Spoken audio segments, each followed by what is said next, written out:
নির্বাচনের তফসিল যেদিন ঘোষণা হয়েছে তার পরের দিন কিন্তু হাদিকে শুট করা হয়েছে, খেয়াল করেছেন আপনারা? এবং আল জাজিরার সাংবাদিক কি নাম কি শায়ের জুলকারনাইন শায়ের একটা টেলিগ্রাম কনফারেন্স আওয়ামী লীগের নানান নেতাদের ভাইরাল হয়েছে, দেখেছেন তো আপনারা? দেশি বিদেশি অনেক আওয়ামী লীগের নেতারা সেখানে বক্তব্য রাখতেছেন। 9 তারিখে সেই মিটিং, তারা বলতেছে আওয়ামী লীগের লোকদের অভয় দিচ্ছে যে আমরা লোক ঢুকাই দিয়েছি, আমরা লাইসেন্স পেয়ে গেছি, অসুবিধা নাই, তোমরা কাজ চালায় যাও, আমরা আমাদের কাজ শুরু করে দিয়েছি। তারপরের দিনেই হাদিকে শুট করা হয়েছে। ইলেকশনের তফসিলের পরদিন আমরা তো বিস্মিত। চিফ ইলেকশন কমিশনার বললেন, ওসমান বিন হাদির হামলাকে বললেন এটা একটা বিচ্ছিন্ন ঘটনা। আমরা লজ্জিত, সরকারের একটি সাংবিধানিক পদে অধিষ্ঠিত থেকে আফটার ডিক্লারেশন অফ শিডিউল একজন এমপি পদপ্রার্থীর উপরে গুলিবর্ষণ করা কখনো বিচ্ছিন্ন ঘটনা হতে পারে না। আপনি আইন জানেন, আপনি কি করে কথা বলতে পারলেন?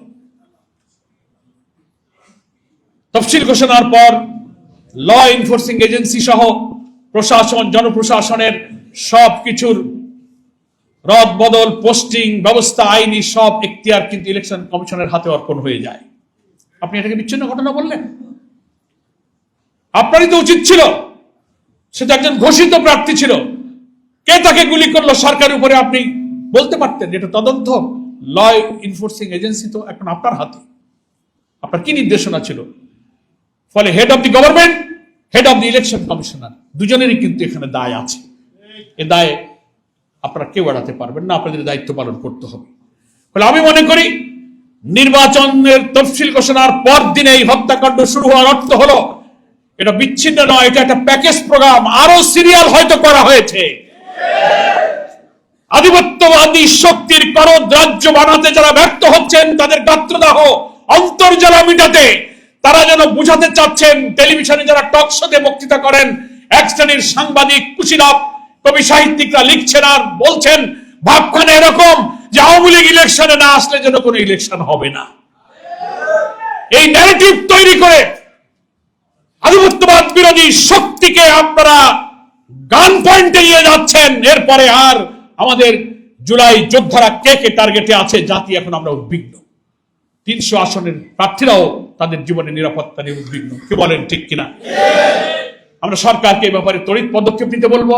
জামাত ইসলামের পক্ষ থেকে সবসময় আমরা জাতির কাছে, সরকারের কাছে কমিটেড আইন শৃঙ্খলা রক্ষায়, এই ধরনের খুনের তদন্ত এবং বিচারের জন্য জামাত ইসলামের সব ধরনের সহযোগিতা করার জন্য আমরা সবসময় প্রতিশ্রুতিবদ্ধ আছি ইনশাআল্লাহ। আমি আপনাদের সকলকে ধন্যবাদ জানিয়ে মহান আল্লাহ তাআলার কাছে শরীফ শহীদ ওসমান বিন হাদির এই শাহাদাত, হ্যাঁ আল্লাহ তুমি মঞ্জুর করো তাকে, তুমি জান্নাতের সবুজ পাখি বানিয়ে জান্নাতের শহীদদের যত সুসংবাদ, যত নাজ নিয়ামত, যত শান্তির খবর তুমি কোরআন শরীফে দিয়েছো, সবগুলো তুমি হাদির জন্য তুমি আল্লাহ তাআলা মঞ্জুর করো এবং কবুল করো।